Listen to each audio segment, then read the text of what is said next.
Flights in and out of Beijing have been more than halved as the city battles a second wave of COVID-19 infections. 31 new infections have been reported, taking the total to 137 over the past week. The city has now raised its alert level 10 days after it was downgraded.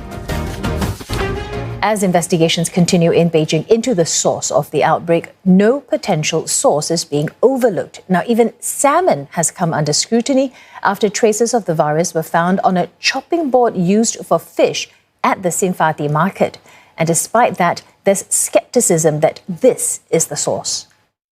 I think it's really unlikely that salmon was the route of infection into this particular market. Most likely infection came in with a person, maybe someone from another province in China.